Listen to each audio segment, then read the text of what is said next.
Hi guys, good evening. July 1, 2020 Hindu total news analysis చూద్దామండి. List కూడా ఇవ్వడం జరిగింది, ఆర్టికల్స్ వైజ్గా యొక్క లిస్ట్ డీటెయిల్స్ కూడా ఇవ్వడం జరిగింది. ఒకసారి చెక్ చేయండి. ఫస్ట్ ఆర్టికల్ వచ్చేసి ఇది యాక్చువల్గా ఈ చైనా యాప్స్ 59 యాప్స్ అనేది మన భారతదేశం మన 29వ తారీఖున డిలీట్ చేసిందనమాట. దానికి సంబంధించి 3 రకాల ఆర్టికల్స్ అనేవి మనకు లోడ్ అయ్యి అంటే పేపర్లు ఇచ్చారండి. ఈ యొక్క ఎడిటోరియల్ కాలంలో వచ్చేసి కంట్రోల్ నాట్ డిలీట్. యాక్చువల్గా మనం ఈ యొక్క కంట్రోల్ నాట్ డిలీట్ అనే ఆర్టికల్ని మనం ఎడిటోరియల్లో ఎక్స్ప్లెయిన్ చేసుకున్నాం. ఈ తెలుగులో ఎడిటోరియల్ అనేది మన యొక్క మార్నింగ్ వెళ్ళి ఫస్ట్ మార్నింగ్ ఉదయం మార్నింగ్ చూసేసాం. సో దాంతోపాటు ఏంటంటే ban apps will get chance to send in there clarification. అంటే ఇప్పుడు ఈ యొక్క బ్యాండ్ యాప్స్ సంబంధించినటువంటి క్లారిఫికేషన్ అనేది ఇవ్వాలని చెప్పేసి ఈ యొక్క చైనా అనేది డిమాండ్ చేస్తుంది అనమాట. అంటే దేనికి సంబంధించి ఈ యొక్క ఎందుకు బ్యాన్ చేశారో క్లారిఫికేషన్ అనేది ఇవ్వాలా, మేమంతా కూడా ఇంటర్నేషనల్ స్టాండర్డ్స్ రూల్ ప్రకారమే వ్యవహరిస్తున్నామని చెప్పేసి చేశారు. వీళ్ళు ఎందుకు బ్యాన్ చేశారో కూడా కొన్ని అంటే ప్రొవిజన్స్ రూపంలో ఏ ప్రొవిజన్ కింద దీన్ని క్యాన్సిల్ చేశారని కూడా చెప్పాలని చెప్పేసి వాళ్ళు అడిగారు. దాంతోపాటు ఈ యొక్క చైనా అనేది సీరియస్గా తీసుకుంటుంది, seriously concerned by ban on apps. China అనేది కూడా స్టేట్మెంట్ ఇచ్చిందనమాట. State run media want to fall in exports and investments. అంటే ఇంకేంటి, ఏవైతే ఎక్స్పోర్ట్స్ ఏవైతే ఉన్నాయో పూర్తిగా పడిపోతాయి. మాది చైనా నుంచి భారతదేశానికి ఎక్స్పోర్ట్స్ ఏవి ఉండవు, దాని తర్వాత భారతదేశంలో పెట్టుబడులు ఏమి ఉండవని చెప్పేసి చైనా కూడా ఈ యొక్క అంటే రీట్లేషన్ చర్యలు అనమాట. అంటే దీన్ని ఏమంటారు, ప్రతీకార చర్య అంటాం. ఈ ప్రతీకార చర్యలను కూడా చైనా అనేది వ్యవహరిస్తుంది అనమాట. దానికి సంబంధించి ఆర్టికల్. ఇక ఫస్ట్ ఆర్టికల్ కనుక చూస్తే ఆధార్ దేని గురించి ఏం మాట్లాడాడంటే, ఫస్ట్ ముందు బ్యాక్గ్రౌండ్ చూద్దాం. 29 జూన్ 2020 ఈ యొక్క ministry of electronics and information technology ఇక ఏదైతే ఉందో వాళ్ళు ఏం చేశారంటే 59 యాప్లు అనేవి అంటే వాటిని బ్యాన్ చేశారనమాట. సో ఈ యొక్క ministry of electronic and information technology received information that these apps are engaged in activities prejudice to sovereignty and integrity of India, defense of India, security of state and public order.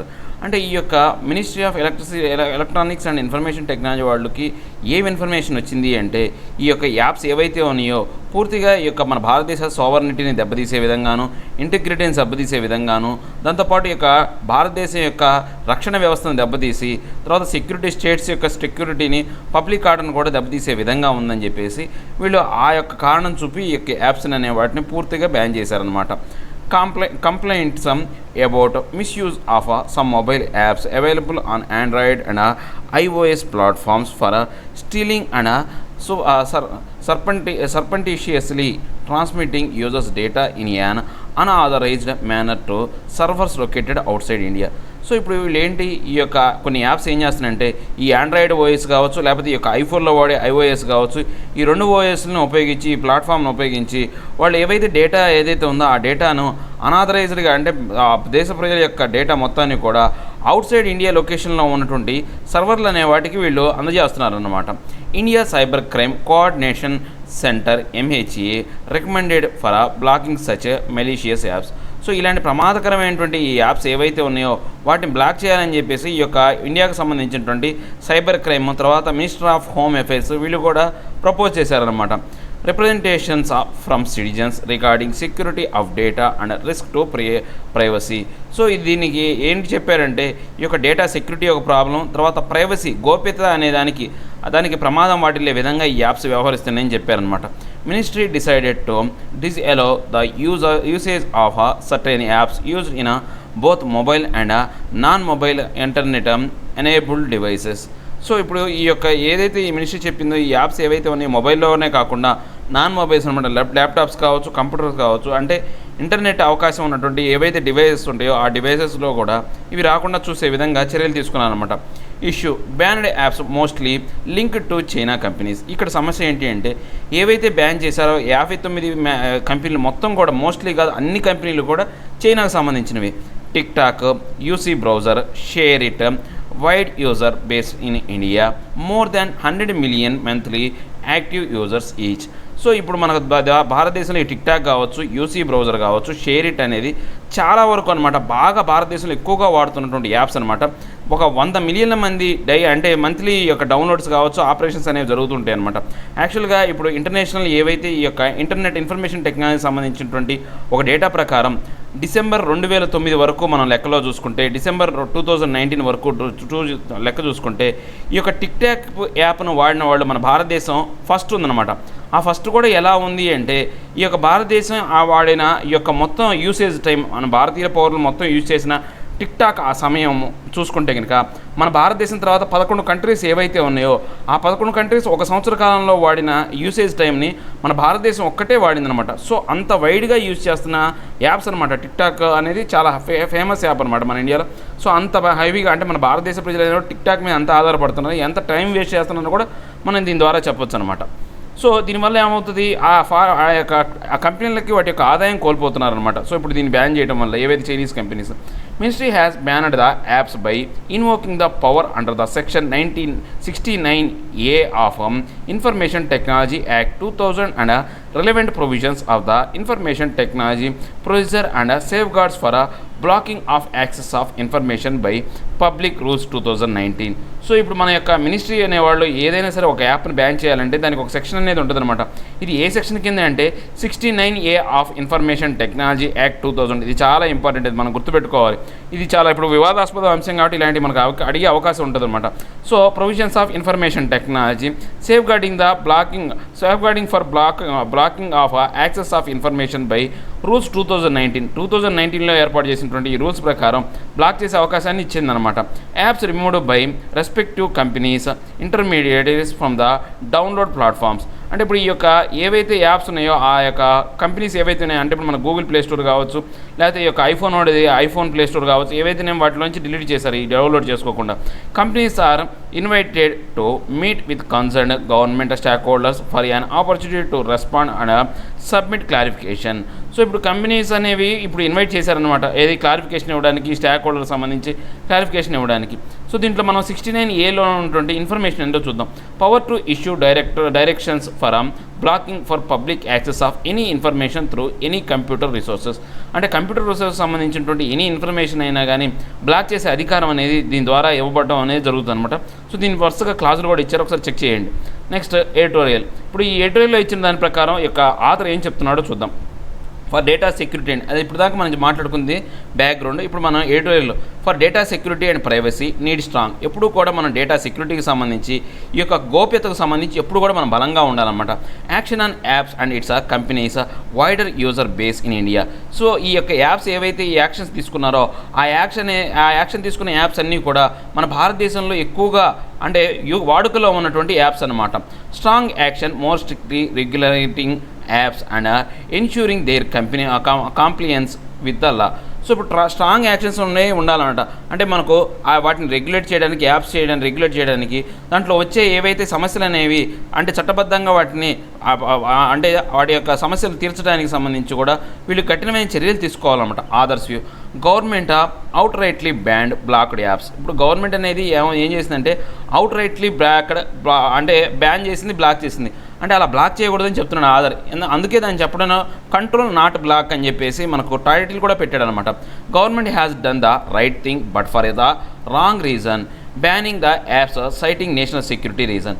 So ఇప్పుడు ఏంటి, government అనేది సరైన చర్య తీసుకుంది. ఏది యాప్లు అంటే ఆధార్ అనేవాడు మన భారతదేశాన్ని సపోర్ట్ చేస్తూనే ఉన్నాడు. ఎలా సపోర్ట్ చేస్తున్నాడు, గవర్నమెంట్ చేసిన పని మంచిదే, కానీ వీళ్ళు చెప్పిన రీజనే తప్పు, సరైనది కాదు. ఈ పని మనం ఎప్పుడో చేసి ఉండాల్సింది. ఈ రీజన్ ఏంటి, మన యొక్క నేషనల్ సెక్యూరిటీ అని ఇప్పుడే గుర్తొచ్చింది వీళ్ళకి. సో ఇంతకుముందు లేదా. సో ఇలాంటి పరిస్థితులు అనేది సరైనది కాదు. మనం నష్ట నివారణ చర్యలు ప్రతీకార చర్యలాగా ఉండకూడదు. ఎప్పుడైనా సరే మనం నష్టం జరగకుండానే చూసుకోవాలా, ముందుగానే చేయాలి. అంటే prevention is better than cure అన్నట్టు మాట్లాడాడు అనమాట. Timing of this move India standoff with China along the LAC. So ఈ టైం కూడా ఎలాంటి టైం అంటే ఇండియాకి స్టాండ్ ఆఫ్ జరిగింది ఎల్ఏసీలో చైనాతో. సో అలాంటి టైంలోనే ఇలాంటి చర్య అనేది చేసుకోవడం జరిగిందనమాట. సో అదే ఆధార్ అనేది అపోజ్ చేస్తున్నాడు. మిగతా అన్ని అంశాలు అనేవి కరెక్ట్గానే చెప్తున్నాడు. స్ట్రాంగ్గా ఉండాలి అన్నాడు. తర్వాత ఏవైతే ఈ యొక్క యాప్స్లో కొన్ని వరకు స్ట్రిక్ట్గా మనం రూల్స్ అండ్ రెగ్యులేషన్స్ ఫాలో అవ్వాలన్నాడు. సో అన్నీ చెప్పాడు. కాకపోతే ఒక్కటి టైమింగ్ బాగాలేదు, తర్వాత రీజన్ బాగాలేదని చెప్పాడు అనమాట. Ban is less motivated by privacy concerns more focused on sending A message to China. So ఈ బ్యాన్ అనేది ఇంకా ఏం చెప్పాడంటే ఈ యొక్క లెస్ మోటివేషన్ అన్నమాట. ప్రైవసీకి సంబంధించి మన గోప్యతకు సంబంధించిన అంశాలకు చెందిన ఆందోళనకు సంబంధించి ఇది తక్కువగా అనే ప్రభావమే ఉందన్నమాట. కానీ దీని యొక్క ఫోకస్ మాత్రం ఎక్కువగా ఏంటంటే చైనాకు ఒక మెసేజ్ పంపించినట్టు ఉంది. మేము మీకు వ్యతిరేకంగా ఉన్నాము, లేకపోతే మీతో మేము సఖ్యతగా ఉన్నామని చెప్పడానికి ఒక సంకేతం పంపించినట్టు ఉందన్నమాట. Message just like an indication and not actual retaliation. అంటే మెసేజ్ అనేది ఎప్పుడూ కూడా మనం చెప్పడానికి అది ఒక ఇండికేషన్ అన్నమాట, ఒక సైగ లాంటిదే కానీ అది రీటైలేషన్ కాదు, ప్రతీకారాన్ని తీర్చుకునేంత గొప్ప విధానం, అంటే గొప్ప పనిచేసే అంశం ఏమీ కాదు అని చెప్తున్నాను అనమాట. ఎఫర్ట్స్ ఆఫ్ ఇండియా, ఇప్పుడు ఈ బ్యాన్ చేయడం వల్ల మన భారతదేశంలో ఎట్లాంటి పరిణామాలు పర్యవసానాలు ఉండబోతున్నాయి, దీని యొక్క ప్రభావం మన భారతదేశం మీద ఎలా పడబోతుందో ఒకసారి చూద్దాం. Effects the employment of local Indian workers who depend on these apps. ఎవరైతే ఈ యాప్స్ మీద పనిచేస్తూ ఎవరైతే ఈ యాప్స్ మీద ఆధారపడి జీవిస్తున్నారో వాళ్ళ యొక్క ఆదాయం దెబ్బతింటుంది అనమాట. కొన్ని యాప్స్ రూపంలో వీళ్ళు డబ్బులు కూడా సంపాదించుకునే వాళ్ళు ఉన్నారు మన భారతదేశంలో, వాళ్ళు దెబ్బతింటారు. సో ఈ యొక్క యాప్స్ సంబంధించి ఈ యొక్క మెయింటెనెన్స్ కావచ్చు, లేదా ఈ యొక్క సర్వర్ చెకింగ్ కావచ్చు, వాళ్ళు కొంతమంది ఎంప్లాయీస్ ఉంటారు, ఆ ఎంప్లాయీస్ కూడా దెబ్బతిన్నారు అనమాట.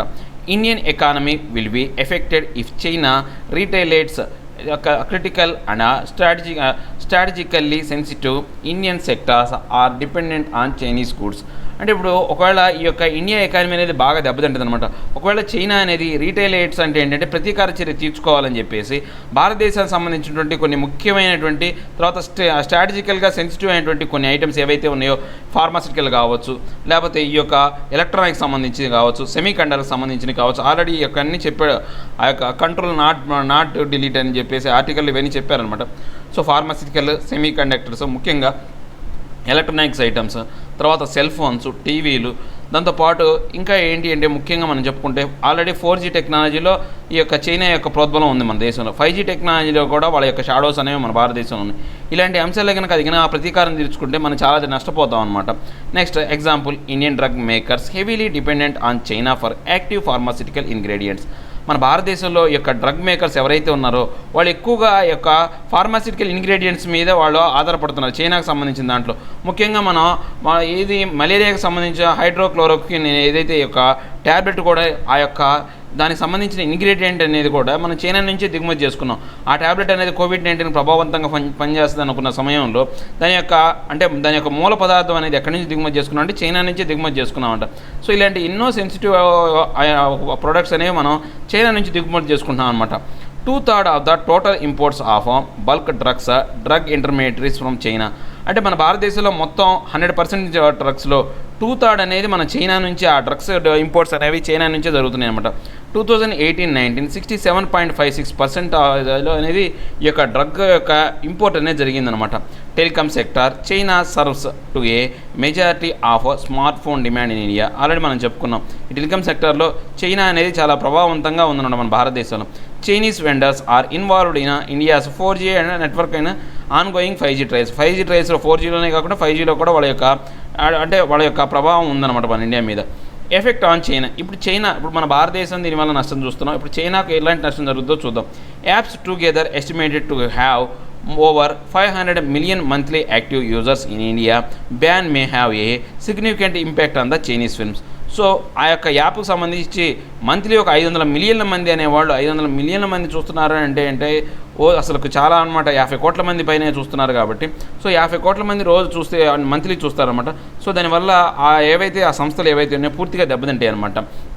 Multiplayer effects Chinese economy.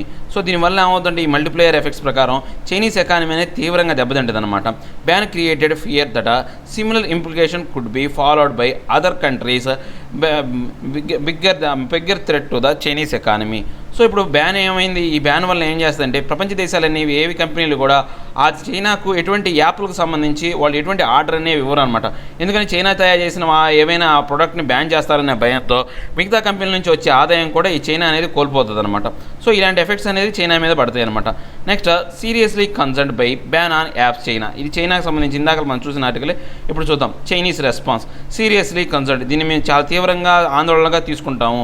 By India's Indian government has the responsibility to protect the legitimate rights and integrates of international investors in India in accordance with the market principles. అంటే ఇప్పుడు మన భారతదేశం అనేది దానికి ఒక బాధ్యత ఉందన్నమాట. ఈ యొక్క ఇంటర్నేషనల్ ఇన్వెస్ట్మెంట్స్ ఎవరైతే ఉన్నారో మార్కెట్ ప్రిన్సిపల్స్కి ఆధారితంగా వ్యవహరించాల్సిన బాధ్యత అనేది భారతదేశానికే ఉంది. భారతదేశమే ఇలాంటి బాధ్యతను తప్పకూడదని చెప్పేసి వీళ్ళు వార్నింగ్ ఇచ్చారు. The move dilapidates interference in a practical cooperation between the two countries. Ban is selective and discriminatory. So ఇప్పుడు ఈ యొక్క దీని అంశాన్ని మనం కనుక దృష్టిలో పెట్టుకొని చూస్తే కనుక ఏదైతే ఇంటర్ఫేస్ కనుక దీనికి సంబంధించి ఈ యొక్క బ్యాన్ అనేది జరిగిందో కోఆపరేషన్ బిట్వీన్ ద 2 కంట్రీస్ అనేవి దెబ్బతిన్నాయి. సో ఈ యొక్క బ్యాన్ అనేది డిస్క్రిమినేటరీ అంటే వివక్షత రూపంలోనే మాత్రమే జరిగింది. ఓన్లీ చైనాకు సంబంధించిన వాటినే బ్యాన్ చేశారు. అవును, మరి చైనాతో యుద్ధం ఉంది కాబట్టి చైనాకు సంబంధించిన వాటినే బ్యాన్ చేస్తాం. వీళ్ళంటి స్టేట్మెంట్ ఇవ్వడం కూడా వాళ్ళ యొక్క తెలివితక్కువతనానికి అద్దం పట్టే ఉన్న విధంగా ఉందన్నమాట. The move against fair and transparent procedure requirements and India has violated the WTO rules. So ఇప్పుడు ఈ విధానంలో సరైనటువంటి పారదర్శకమైనటువంటి ఈ యొక్క అంశాలు అనేవి చెప్పాలి. సో ఇండియా అనేది ఈ యొక్క WTO రూల్స్ని అతిక్రమించిందని చెప్పేసి అతిక్రమించిందని చెప్పేసి చెప్పారనమాట. Would bring economic repercussions effect China investment into India. So ఇలాంటి ఆర్థికపరమైనటువంటి ఈ యొక్క విధానాలు అనేది ద్వారా మన యొక్క చైనా అనేది భారతదేశంలో పెట్టుబడులు అనేవి ఉపసంహరించుకుంటుంది అని చెప్పారు. Ask India to review the decision. ఇప్పుడు మేము భారతదేశాన్ని మళ్ళీ తిరిగి అడుగుతున్నాము, ఈ డెసిషన్ మీద కొంతవరకు రివ్యూ తీసుకురండి, అంటే తిరిగి పునరాలోచించండి అని చెప్పేసి అడుగుతున్నామని చెప్పారనమాట. సో దానికి సంబంధించినటువంటి ఈ యొక్క క్వశ్చన్ అనేది 2018లో వచ్చిందనమాట. The terms WannaCry, Petra and Eternal Blue sometimes mentioned in the news recently are related to cyber attacks. ఇవన్నీ కూడా సైబర్ అటాక్స్ సంబంధించినవి అని చెప్పేసి 2018లో వచ్చింది.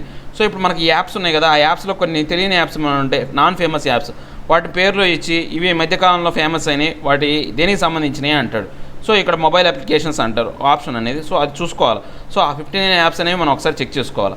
నెక్స్ట్ ఆర్టికల్ వచ్చేసి Venugopal gets a years extension as AG. Attorney general అయినటువంటి ఈ యొక్క వేణుగోపాల్కి ఇంకో సంవత్సరం అనే కాల పరిమితి అనేది పెంచారనమాట.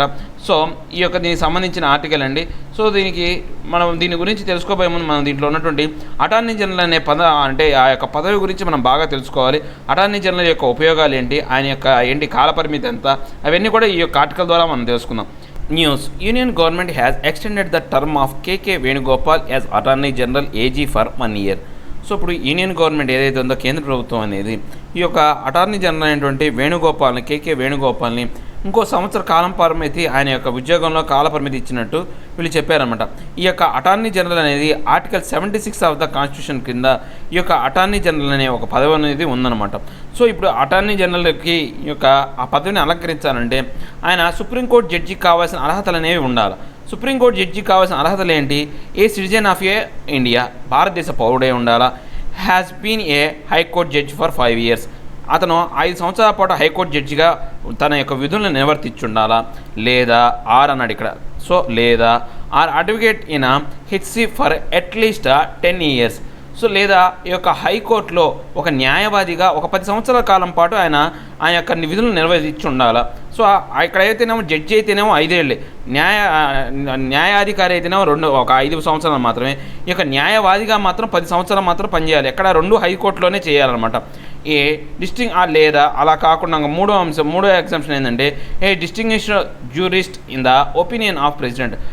అంటే ప్రెసిడెంట్ యొక్క దృష్టిలో ఆయన యొక్క న్యాయ కోవిదుడు అయి ఉండాలా, ఆయన యొక్క చాలా బాగా న్యాయశాస్త్రం గురించి బాగా అధ్యయనం చేసిన వ్యక్తిగా ఆయనకు గౌరవం ఉండాలన్నమాట ప్రెసిడెంట్ దృష్టిలో. అలాంటి వాళ్ళకు మాత్రమే ఈ యొక్క సుప్రీంకోర్టు జడ్జిగా అర్హత ఉంటుంది. సో అదే అర్హతలు ఈ అటార్నీ జనరల్ కూడా ఇవ్వడం జరిగిందనమాట. ఏ ఆర్టికల్ ప్రకారం ఇచ్చారు అటార్నీ జనరల్కి? Article 76 of the constitution. So ఇంకా అటార్నీ జనరల్ అనే దానికి ఇంకా మనం చెప్పాలి అంటే ఈయన ప్రెసిడెంట్నే ఎవరు అపాయింట్ చేస్తారంటే ప్రెసిడెంట్ అపాయింట్ చేస్తారనమాట.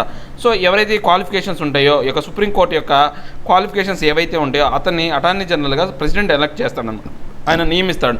It should be the duty of Attorney General to give advices to Government of India upon such a legal matters and perform such other duties of legal character as may from time to time be referred or assigned to him by the President, and to discharge the functions conferred on him by or under his constitution or any other law for the time being in force. So ఈ యొక్క attorney general అనే అతను ఏదైతే ఈ యొక్క ప్రభుత్వానికి సలహాలు ఇస్తూ ఉంటాడనమాట, ఈ యొక్క న్యాయ విధమైనటువంటి అంశాల్లో లీగల్ మ్యాటర్స్లో ప్రభుత్వానికి సలహా ఇస్తూ ఉంటాడనమాట. సో ఇంకా ఏం చేస్తాడు, ఈ యొక్క ఏవైతే ప్రెసిడెంట్ అధికారాలు ఆయనకు అప్పచెప్తాడో ఆ అధికారాలన్నింటినీ కూడా నెరవేరుస్తాడు. రాజ్యాంగబద్ధమైనటువంటి అధికారాలన్నీ ఆ టైం ప్రకారం ఆయన చేస్తూ ఉంటాడనమాట. In performance of his duties attorney general shall have right of audience in all courts in the territory of India. అంటే ఈయన అటార్నీ జనరల్ హోదాలో మన భారతదేశంలో ఏ కోర్టులో అయినా సరే ఆయన యొక్క ఆడియన్ లాగా కూర్చొని ఆ యొక్క వినొచ్చు అనమాట. తర్వాత ఈయన ఇంకా ఏం చేయొచ్చు అంటే భారతదేశం తరపున ఏమైనా అంటే భారత ప్రభుత్వం తరపున ఏమైనా ప్రైవేట్ వ్యక్తులు ఎవరైనా కేసులు వేస్తే ఆ కేసులు వాదించడానికి కూడా అటార్నీ జనరల్ అనే ఆయనకి అధికారం ఉంటుంది. దాంతోపాటు ఈ అటార్నీ జనరల్ పార్లమెంట్లో ఏ రెండు చట్టసభల్లో అయినా సరే ఆయన పాల్గొనవచ్చు, ఆయన యొక్క డిస్కషన్లో కూర్చోవచ్చు, వినొచ్చు, చేయొచ్చు, అన్నీ చేయొచ్చు అనమాట. సో ఒక్క ఓటింగ్ విధానం మాత్రం ఉండదన్నమాట. ఒకవేళ పార్లమెంట్కి జాయింట్ సెషన్ ఏర్పడినప్పుడు కూడా అటార్నీ జనరల్ ఆ యొక్క జాయింట్ సెషన్లో పాల్గొనే అధికారం అనేది ఉంటుందన్నమాట. Attorney general shall hold the office during the pleasure of president. అంటే ప్రెసిడెంట్ యొక్క ఆయన యొక్క ఎప్పుడైతే ఆయన ఎంతవరకు ఉండాలనుకుంటే ఆయన ఇష్టానుసారం అనమాట, ఆయన ఎంతకాలం ఉండాలనుకుంటే ఈ యొక్క అటార్నీ జనరల్ పదవిలో ఉండొచ్చు అనమాట. అంటే ప్రెసిడెంట్ యొక్క ఇష్టం మీద ఆధారపడి ఉంటుంది అనమాట. And shall receive such remuneration as president may determine. So president ఎంతైతే ఈ యొక్క శాలరీ ఇవ్వాలనుకుంటాడో అంత శాలరీ మాత్రమే ఆయనకి ఇవ్వగలరు అనమాట. సో ఈ యొక్క అటార్నీ జనరల్ అనేది ఇండిపెండెంట్ బాడీ ఏం కాదు, ఇది ఒక కంట్రోల్డ్ బాడీయే. సో దీన్ని ఎవరు కంట్రోల్ చేస్తారంటే ప్రెసిడెంట్ అనే అతను కంట్రోల్ చేసుకుంటూ వస్తాడనమాట. నెక్స్ట్ చూసుకుంటే కనుక 88 right of minister attorney general as a respect houses. So ఈ యొక్క ఈ యొక్క 88 రూల్ ప్రకారం మనం కనుక ఆర్టికల్ ప్రకారం చూసుకుంటే ఈ యొక్క అటార్నీ జనరల్ అనే అతను every minister and the attorney general of India shall have the right to speak in and otherwise take part of the proceedings of the either house any joint sitting of the houses and any committee of parliament of which he may be named a member but shall not by virtue of this article be entitle to vote. అంటే article 88 ప్రకారం ఈ యొక్క attorney general అనే అతను ఏ minister సంబంధించి వీళ్ళు అయినా కానీ వాళ్ళతో ఎవరితో అయినా మాట్లాడచ్చు, ఈ యొక్క ఎవరి మినిస్టర్లో ఆయన కవర్ చేసుకోవచ్చు. దాంతోపాటు ఈ యొక్క పార్లమెంట్లో ఇందాక చెప్పుకున్నాం కదా, ఏ హౌస్లో అయినా సరే ఆయన యొక్క డిస్కషన్లో పాల్గొనే అవకాశం ఉంటుంది. జాయింట్ డిస్కషన్ ఏర్పడినప్పటికీ అంటే రెండు హౌస్లకి ఏదైనా సరే సందిగ్ధం ఏర్పడి జాయింట్ సెషన్ జరిగినా కానీ ఆ జాయింట్ సెషన్లో కూడా అతను పాల్గొనవచ్చు. కానీ ఈ ఆర్టికల్ ప్రకారం ఇతనికి ఓటు హక్కు విధానం అనేది లేదనమాట. ఒకవేళ ఓటు హక్కు జరిగితే దేనివైపు ఓటు వేయాలనే ఆ అధికారం అనేది ఇతనికి లేదన్నమాట. ఇక దీంతోపాటు ఇంకా solicitor general for India and additional solicitor general for India are not mentioned in the constitution. దీంతోపాటు ఇంకొన్ని పదవులు కూడా ఉన్నాయన్నమాట. సొలిసిటర్ జనరల్ తర్వాత అడిషనల్ సొలిసిటర్ జనరల్ అనే 2 పదవులు ఉన్నాయి. ఇవి ఇండియన్ కాన్స్టిట్యూషన్లో మాత్రం లేవన్నమాట. ఇవి మామూలుగా ఒక రాజ్యాంగ చట్టం రూపంలో దీన్ని ఏర్పాటు చేసినాయి అనమాట.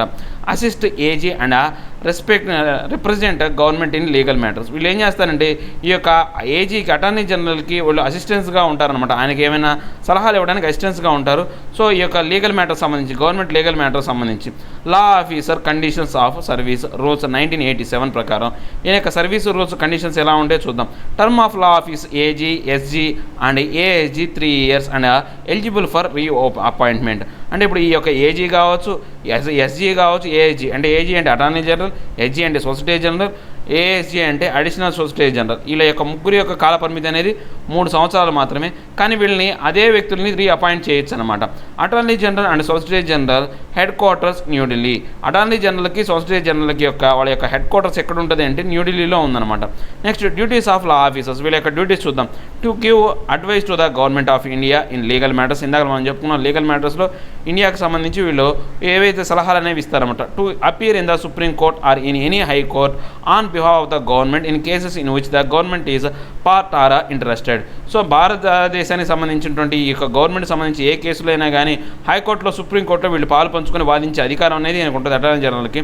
తర్వాత to represent the government of India in any reference made by the Parliament to the Supreme Court under Article 143 of the Constitution. 143 అనేది ఆర్టికల్ 143 అనేది ఏం చెప్తారంటే ఏదైనా సరే సుప్రీంకోర్టు నుంచి మనం సలహా తీసుకోవడానికి ప్రైమ్ మినిస్టర్ వాడుకునే ఒక అధికారం అనమాట. ఇది ఆర్టికల్ 143 అనమాట.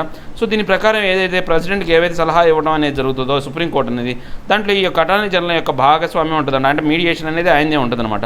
రిస్ట్రిక్షన్స్, ఆయన యొక్క రిస్ట్రిక్షన్స్ ఏంటి చూద్దాం. Should not defend an accused person in a criminal prosecution without the permission of the government of India. అంటే ఆయన ఎప్పుడూ కూడా ఏది యొక్క క్రిమినల్ ప్రొసీజర్స్లో ఆయన పాల్పంచుకొని ఇవ్వాలి అంటే ఆయన మీద ఏదైనా కేసులు వస్తే గవర్నమెంట్ ఆఫ్ ఇండియా యొక్క అధికారం లేకుండా ఆయన్ని దాంట్లో పోనివ్వకూడదు అనమాట. Should not accept appointment to any office in any company or cooperation without the permission of the government of India. So ఇప్పుడు ఈయన అధికారంలో ఉన్నప్పుడు ఏ కంపెనీలో కానీ ఏ ఆఫీస్లో కానీ అపాయింట్ చేసుకునే అధికారం అనేది వేరే వాళ్ళకు ఉండదన్నమాట. Should not advise or hold a brief against the government of India. So వీళ్ళు ఎటువంటి అంటే గవర్నమెంట్ వ్యతిరేకంగా ఎటువంటి అడ్వైజులు కానీ చర్యలు కానీ వీళ్ళు చేయకూడదు అనమాట ఈ యొక్క అటార్నీ జనరల్ అనే అతను. ఇక నెక్స్ట్ చూసుకుంటే 46 million girls vent missing in India. మన భారతదేశంలో 40 లక్షల మిలియన్ల మంది ఆడపిల్లలు మాయమైపోయారు. ఎలా మాయమైపోయారంటే వాళ్ళు పుట్టంగానే ఎత్తుకుపోవడం, లేకపోతే ఈ యొక్క హ్యూమన్ ట్రాఫికింగ్ వల్ల పోలేదు. వాళ్ళ గర్భస్థ శిశువులుగా ఉన్నప్పుడే కొంతమంది చనిపోయారు. పుట్టిన తర్వాత ఈ యొక్క జెండర్ బయాసింగ్ వల్ల, అంటే మగవాడిని మంచిగా చూసుకొని ఆడపిల్లని సరిగా చూసుకోకపోవడం వల్ల ఆ బాధతో కొంతమంది చనిపోయి ఉండొచ్చు. లేదా పౌష్టికాహార లోపం, మగవాడికి మంచి ఆహారం పెట్టి మగపిల్లోడికి మంచి ఆహారం పెట్టి, ఆడపిల్లకి ఒక ఇంట్లో ఆడ మగ ఇద్దరు ఉన్నారనుకోండి, మగపిల్లని ట్రీట్ చేసే విధానం వేరు, ఆడపిల్లని ట్రీట్ చేసే విధానం వేరు. ఈ ట్రీట్మెంట్ వల్ల కూడా కొంతమంది ఆడపిల్లలు చనిపోయి ఉన్నారనమాట. ఆ లెక్కల్లో చూసుకుంటే కనుక దగ్గర 46 మిలియన్ల మంది ఆడపిల్లలు అనేవాళ్ళు మన భారతదేశంలో మిస్ అయ్యారు. సో ఈ 46 మిలియన్ల మంది ఎలా చెప్పారు అంటే సెక్స్ రేషియో ఉంటుంది కదా, ప్రతి 1000 మంది మగపిల్లలకి ఎంతమంది ఆడపిల్లలు ఉన్నారనేది.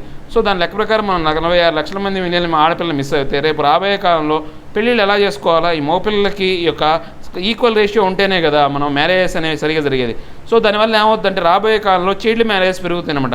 అంటే పెద్ద వయసు ఉన్న మగపిల్లడికి చిన్న వయసు ఉన్న ఆడపిల్లని చేసే అవకాశం అనేది ఉంటుందన్నమాట. సో ఇలాంటి విధానం అనేది ఎక్కువగా ఉంటుంది అని చెప్పేసి ఆర్టికల్ అనమాట. ఇది మన భారతదేశంలోనే కాదు, చైనాలో కూడా ఇలాంటి పరిస్థితి ఉంది. ఇది అంతా కూడా ఈ యొక్క ఇంటర్నేషనల్ మ్యాటర్ కింద దీన్ని తీసుకొచ్చి దీని గురించి ఆర్టికల్ ఇవ్వడం అనేది జరిగిందనమాట. State of the world population 2020 అంటే ఈ యొక్క వరల్డ్ పాపులేషన్ 2020 లెక్కల ప్రకారం ఈ యొక్క డేటా అనేది ఇవ్వడం జరిగిందనమాట. Released by United Nation population fund. ఈ యొక్క డేటాని ఎవరు రిలీజ్ చేశారు అంటే United Nation population fund UNFPA అనే వాళ్ళు దీన్ని రిలీజ్ చేశారన్నమాట. Findings in 2020 142.6 million female are missing across the world. అంటే మన భారతదేశంలో అయితేనేమో 46 మిలియన్స్, అక్రాస్ ద వరల్డ్ అంటే కనుక 142.6 అనమాట. అంటే 46 పోతే దగ్గర 90 అంటే సగానికి సగం మంది, అంటే ప్రపంచం మొత్తం మిస్ అయిన ఆడపిల్లల్లో సగం మంది వరకు మన భారతదేశం, అంటే మొత్తం మిస్ అయిన ఆడపిల్లల్లో సగం లెక్క చూస్తే మన భారతదేశంలోనే అంతమంది మిస్ అయ్యారనమాట. సో ఈ యొక్క 142.6 మిలియన్స్ అనేవాళ్ళు వరల్డ్ వైడ్గా మిస్ అవడం అనేది జరిగిందనమాట. మిస్సింగ్ ఫీమేల్స్ ఎందుకు మిస్ అవుతున్నారు? Number of sex ratio imbalances at the birth as a result of gender based, next parental sex selection and excess female mortality due to the post natal sex selection. అంటే ఇప్పుడు ఈ యొక్క ఎందుకు miss అవుతున్నారు అంటే ఇప్పుడు number of sex ratio అనమాట. పుట్టక ముందుకే మన ఆ లింగ నిర్ధారణ చర్య టెస్ట్ చేసి మనం ఆడపిల్ల అయితే అబార్షన్ చేయడం అలాంటివి చేస్తున్నారు. లేదా ఈ యొక్క పుట్టక ముందు చేస్తున్న పని, పుట్టిన తర్వాత ఏంటంటే వాళ్ళ యొక్క మరణాలు, ఆడపిల్లల యొక్క మరణాలు అనే మోర్టాలిటీ రేట్ మగపిల్లల మరణాల కన్నా ఎక్కువగా ఉన్నాయన్నమాట. ఎందుకని ఈ యొక్క పోస్ట్ నేటల్ సెక్స్ సెలెక్షన్, పుట్టిన తర్వాత ఆడపిల్ల కన్నా మగవాడికి ఎక్కువ ప్రాధాన్యత ఇవ్వడం వల్ల వాడికి పెట్టే అమ్మాయి పెట్టే ఆహారంలో అబ్బాయికి పెట్టే ఆహారంలో తేడా వస్తుంది. తర్వాత అతన్ని ట్రీట్ చేసే విధానంలో కూడా తేడా వస్తుంది. కాబట్టి దానివల్ల కూడా చాలామంది చనిపోతున్నారు అనమాట. Out of the missing females almost 72.3 million are from China and about 45.8 million are from India. అంటే ఇప్పుడు ఈ మొత్తం దాంట్లో చూసుకుంటే 72.3 మిలియన్ అనేవాళ్ళు చైనాలో ఉన్నారంట. మన భారతదేశంలో అయితే 45.8 మిలియన్ అనేవాళ్ళు మన ఇండియా నుంచి యొక్క ఆడపిల్లలు ఉన్నారనమాట. 61 million missing women in 1970, more than double over the past 50 years. అంటే ఇప్పుడు మనం ఏమైనా చూస్తే 61 మిలియన్ అనేవాళ్ళు మిస్ అయ్యారు. ఇప్పుడు 1970లో చూశారనమాట. More than double over the past 50 years. So అంతకన్నా డబుల్ అనేవాళ్ళు ఈ గడిచిన ఒక 50 సంవత్సరాల్లో మిస్ అయ్యారనమాట. అంటే 1970 41 మిలియన్ల మంది మిస్ అయినట్టు లెక్క చూస్తే ఈ యొక్క 50 ఏళ్లలోనే అంటే మోర్ ద డబుల్ అంటే 122 మిలియన్ల మంది ఆడపిల్ల అనేవాళ్ళు మిస్ అయ్యారనమాట. Out of 1.71 million excess female deaths, 0.62 million are from China, 0.63 million are from India. అంటే ప్రపంచవ్యాప్తంగా మనకు మొత్తం 1.71 మిలియన్స్ అనేవాళ్ళు ఆడపిల్ల అనేవాళ్ళు చనిపోతే చైనా నుంచి 0.62 మిలియన్ల మంది, భారతదేశం నుంచి 36 మిలియన్ల మంది చనిపోయారనమాట. ఏ స్టడీ 2014 ప్రకారం చూస్తే కనుక India has the highest rate of excess female deaths at 13.5% per 1000 female births. అంటే మన భారతదేశంలోనే ప్రపంచంలో చాలా ఎక్కువగా ఆడపిల్లల మరణాలు ఉన్నాయన్నమాట. ప్రతి 1000 మందికి 13.5 మంది ఆడపిల్లలు చనిపోతున్నారు అనమాట. India's female under 5 mortality of 11.7% is also one of the highest. అంటే ఇప్పుడు భారతదేశంలో 5 సంవత్సరాల లోపు ఉన్నటువంటి ఆడపిల్లల మరణాలు అనేది చూసుకుంటే 11.7% అనేది ఉందన్నమాట. ఇది కూడా ప్రపంచంలోనే హైయెస్ట్ అనమాట. Between 2013 and 2017 about 4,60,000 girls in India were missing at a birth each year. So మన భారతదేశంలో 2013 నుంచి 17 మధ్య కాలంలో వాడు పుట్టుకలోనే ఈ యొక్క 4,60,60,000 మంది ఆడపిల్ల అనేవాళ్ళు మిస్ అవుతూ వస్తున్నారన్నమాట. Gender biased sex selection accounts for about 2/3 of the total missing girls and post birth female mortality accounts for the remaining. అంటే మొత్తం 100 మంది ఆడపిల్లలు చనిపోతే 2/3 వంతు వాడు పుట్టకముందే చనిపోతున్నాడు అనమాట. ఎక్కడ యొక్క మిస్సింగ్ అనేది ఎక్కడ జరుగుతుంది, వాడు పుట్టకముందే పోస్ట్ బర్త్లోనే చనిపోతుంది. రిమైనింగ్ ఒక 1/3 మెంబర్స్ అనేవాడు పుట్టిన తర్వాత రకరకాల కారణాల వల్ల చనిపోతున్నారు అనమాట. ఇంపాక్ట్ ఆఫ్ సెక్స్ సెలెక్షన్, దీనివల్ల ఈ యొక్క సెక్స్ సెలెక్షన్ వల్ల రాబోయే కాలంలో పరిణామాలు పర్యవసానాలు ఎలా ఉండబోతున్నాయో చూద్దాం. Can distort a country's population for a generation. Most obvious effect is the rise in number of males to female at birth. అంటే దీనివల్ల ఏమవుతుందంటే జనాభా అనేది అంటే పాపులేషన్ అనేది పూర్తిగా వినాశనకరంగా తగ్గిపోద్ది అనమాట. సో ఎప్పుడు ఈ యొక్క ఫీమేల్ సంఖ్య అనేది తక్కువగా ఉన్నాడు, మేల్స్ కన్నా తక్కువ ఉన్నప్పుడు skewed ratio translates into missing girls, missing women and missing elderly women. ఇప్పుడు మనకి ఈ యొక్క అంశాల ప్రకారం ఈ రేషియో ప్రకారం చూసుకుంటే ఇప్పుడు మిస్సింగ్ గర్ల్స్ అయ్యారు, తర్వాత వాళ్ళు పెద్ద అయితే మిస్సింగ్ ఉమెన్ వాళ్ళు కూడా మిస్ అయినట్టే. ఎల్డర్లీ ఉమెన్ అంతే ఆడవాళ్ళ యొక్క జనాభా అనేది గణనీయంగా పడిపోద్దని చెప్తున్నాను అనమాట. మ్యారేజ్ స్క్వీజెస్, అంటే మ్యారేజ్ స్క్వీజ్ అంటే ఈ యొక్క పెళ్ళిళ్ళు అనేవి చాలా కష్టతరం అయిపోతాయి అనమాట. In China and India prospective groom's out number prospective brides. అంటే ఇప్పుడు ఈ యొక్క ఆడవాళ్ళ యొక్క ఆడపిల్లల యొక్క అదే వధువు కన్నా వరుల యొక్క సంఖ్య అనేది మన భారతదేశంలో పెరిగిపోతుంది. దీనివల్ల రాబోయే కాలంలో చైల్డ్ మ్యారేజెస్ అనేది జరుగుతుందన్నమాట. చిన్న చిన్న ఆడపిల్లలకి పెళ్లి చేయడం అనేది జరుగుతుందన్నమాట. Next core industry output contracts for third month. ఇప్పుడు ఈ యొక్క 3వ నెలలో కూడా చూసుకుంటే అంటే మన మే నెలలో కూడా ఈ యొక్క కోర్ ప్రోడక్ట్ అవుట్పుట్ అనేది పూర్తిగా పడిపోయిందనమాట. ఈ యొక్క పడిపోయిన దాని గురించి మనకు మొత్తం మన భారతదేశంలో 8 కోర్ ఇండస్ట్రీలు ఉన్నాయన్నమాట. అవి ఏంటంటే coal, crude oil, natural gas, తర్వాత రిఫైనరీ ప్రొడక్ట్స్. అంటే రిఫైనరీ ప్రొడక్ట్స్ కూడా ఇవి దీనికి క్రూడ్ ఆయిల్కి సంబంధించినవి, తర్వాత fertilisers, next steel, cement, electricity. ఇవన్నీ కూడా మనం 8 కోర్ సెక్టార్స్ అని చెప్తాం అనమాట. ఈ 8 కోర్ సెక్టార్స్ అనేవి ఈ యొక్క లాక్డౌన్ కాలంగా ఆల్రెడీ ఎకనామిక్ డౌన్ఫాల్ వల్ల ఫిబ్రవరిలోనే ఇవి చాలా వరకు పడిపోయినాయి. సో ఈ యొక్క కోవిడ్-19 కారణంగా ఏమైందంటే లాక్డౌన్ రావడం వల్ల పూర్తిగా ఈ యొక్క పడిపోయినాయి అనమాట. సో ఈ పడిపోవడం వల్ల ఏమైంది, ఈ యొక్క ఎకానమీ అనేది పూర్తిగా దెబ్బతిన్నది. ఎందుకంటే మన భారతదేశం అనేది ఎక్కువగా ఆదాయపడేది ఈ 8 సెక్టార్ల నుంచి. సో ఆ 8 రంగాలు అనేవి దెబ్బతిన్నాయి అనమాట. Index of industrial production IPP, ఈ యొక్క index of industrial production IPP లెక్కల ప్రకారం estimated and published on the monthly basis by the national statistic office, ministry of statistics and programme implementation. So ఈ యొక్క ఇండెక్స్ ఆఫ్ ఇండస్ట్రియల్ ప్రొడక్షన్ అనే దాన్ని ఎవరు estimate చేస్తారంటే నేషనల్ స్టాటిస్టిక్ ఆఫీస్ అనేది ministry of statistics programme and statistics and programme implementation అనే వాళ్ళు దీన్ని ఎస్టిమేషన్ చేస్తారనమాట. అంటే నెల వీళ్ళు ఈ యొక్క ఎస్టిమేషన్స్ అనేవి ఇవ్వడం జరుగుతుంది అనమాట. The core industries with in IIP comprise 40.27% of the weight of items include in the IPP. So 40.27% సంబంధించినటువంటి ఈ యొక్క వెయిట్ ఉన్నటువంటి ఏవైతే ఈ యొక్క ప్రొడక్షన్ అనేది ఈ యొక్క ఐపీపీ లెక్కల ప్రకారం తగ్గిపోయిందనమాట లాస్ట్ మంత్ 8 సెక్టార్లో. Index of 8 core industries ICI, అంటే ఇండెక్స్ ఆఫ్ 8 కోర్ ఇండస్ట్రీస్ లెక్క ప్రకారం మనం చూసుకుంటే ICI is a monthly index that measures the collective and individual performance of the production in the 8 core industries based year 2011 and 12. 2011-12కి సంబంధించిన base year ఆధారితంగా ఈ యొక్క ICI అనేది ఈ యొక్క ఇండెక్స్ ఆఫ్ 8 కోర్ ఇండస్ట్రీస్ అనే యొక్క ఐసీఐ అనేది మంత్లీ అనేది కలెక్టివ్గా అంటే మొత్తం మీద ఎంత ఇండస్ట్రియల్ ప్రొడక్షన్ అనేది తగ్గిపోయింది, లేదా ఈ యొక్క మంత్లీ అంటే ఒక ఇండివిజువల్గా ఈ యొక్క మంత్లీ లెక్క ప్రకారం ఎంత ఇండస్ట్రియల్ ప్రొడక్షన్ తగ్గిపోయింది అనే లెక్కలు అనేది 2011-12 బేస్ ఇయర్ ఆధారంగా వీళ్ళు లెక్కలు చెప్తారనమాట. 8 core industries are coal, crude oil, natural gas, refinery products, next fertilisers, steel, cement and electricity. ఇవన్నీ కూడా 8 కోర్ ఇండస్ట్రీస్ అనమాట. It is complete and released by office of the economic adviser, EOC, economic adviser, office of economic adviser అనే దాని ప్రకారం వాళ్ళు లెక్క చూసి ఆ లెక్కను రిలీజ్ చేస్తారనమాట. Under the department of promotion of industry and internal trade, DPIIT, ministry of commerce and industry.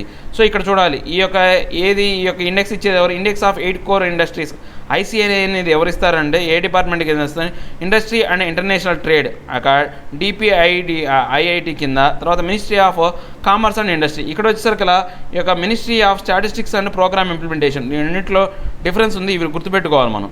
Next మనం చూసుకుంటే కనుక findings. The growth rate of ICI for May 2020 declined by 23.24% provisional compared to decline of 37% provisional in a previous month of the April 2020. ఇప్పుడు మనం కనుక చూస్తే ఈ యొక్క మా ఇండస్ట్రియల్ ప్రొడక్షన్ అనేది 23.4% ప్రొవిజనల్గా మనం కంపేర్ టు లాస్ట్ ఇయర్ ప్రకారం చూసుకుంటే 37% లాస్ట్ ఇయర్ ప్రకారం చూసుకుంటే 23.4% అనేది పడిపోయింది అనమాట.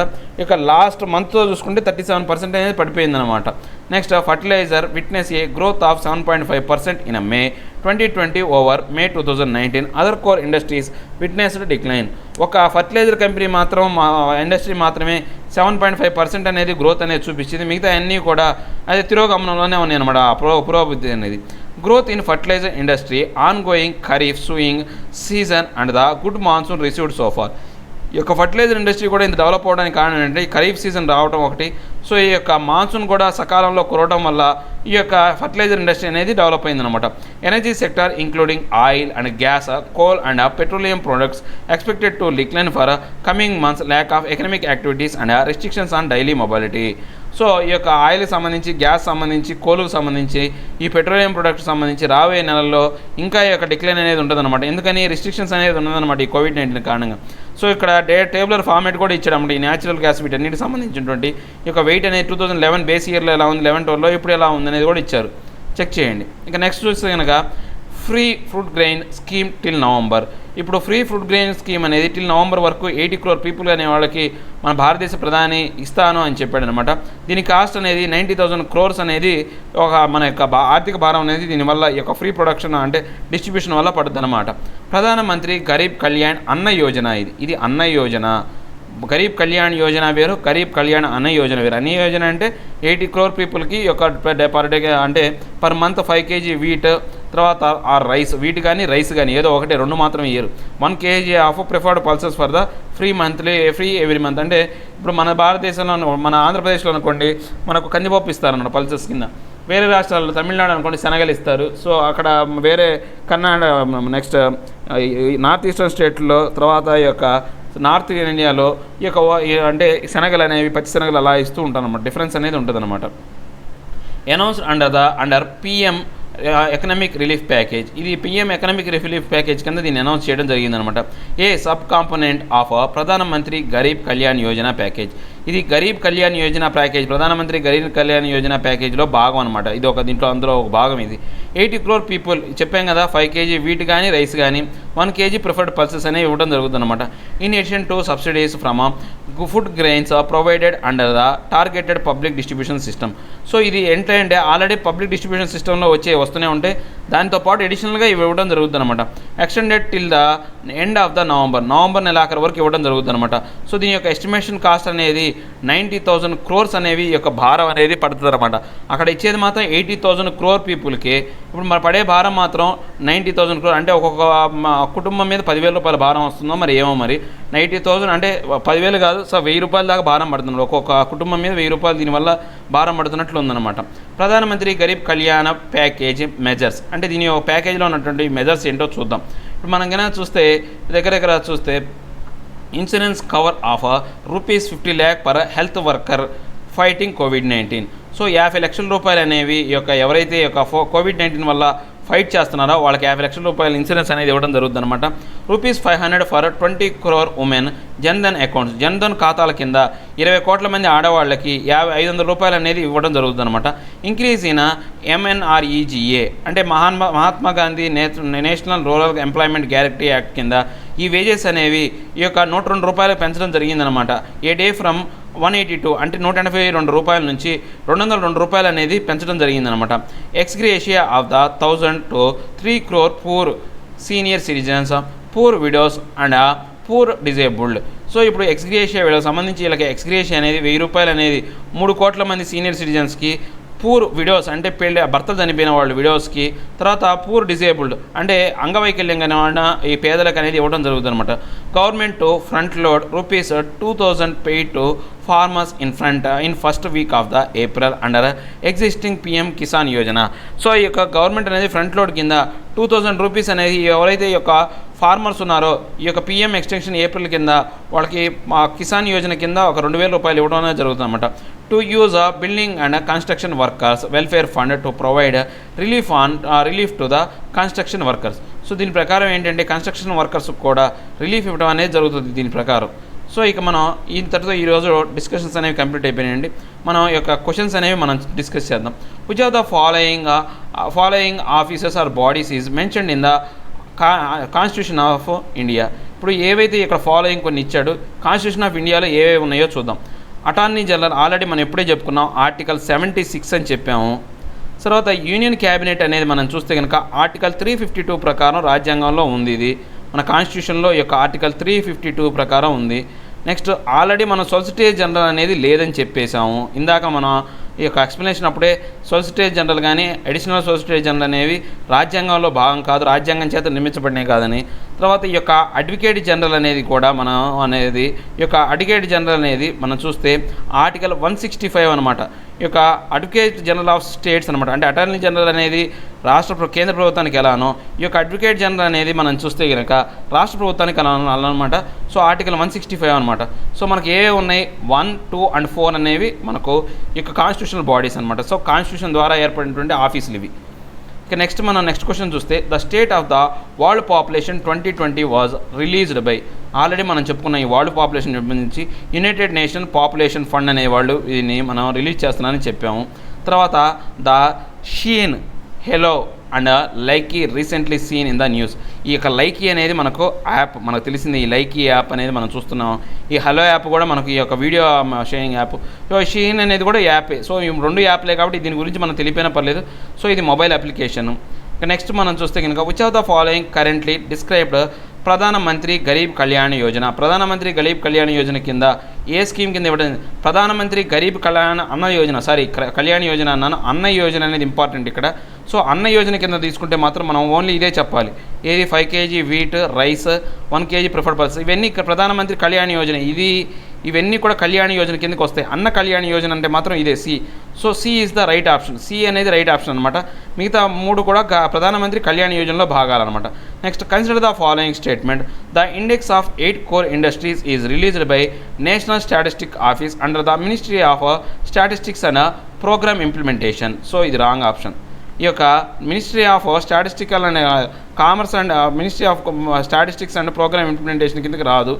So next the 8 core sectors comprises around 40% weight of the item included in the index of the industrial production. Yes, 40% పైనే పడిపోయింది అనమాట. 40% పైనే పడిపోయింది, దగ్గర నియర్లీ 40 అన్నారు. సో మనకు ఆన్సర్ వచ్చేసి only B is the right option. ఇంకా ఇవేంటి ఈరోజు నా హిందూలోని టోటల్ న్యూస్ అనాలిసిస్. నా ఎక్స్ప్లెనేషన్ మీకు నచ్చినట్లయితే లైక్ చేయండి, షేర్ చేయండి. మీరు ఏదైనా చెప్పాలంటే కింద కామెంట్ రూపంలో తెలియజేయండి. ఇంకా సబ్స్క్రైబ్ అవ్వని వాళ్ళు ఎవరైనా ఉంటే సబ్స్క్రైబ్ అవ్వండి. Thank you very much.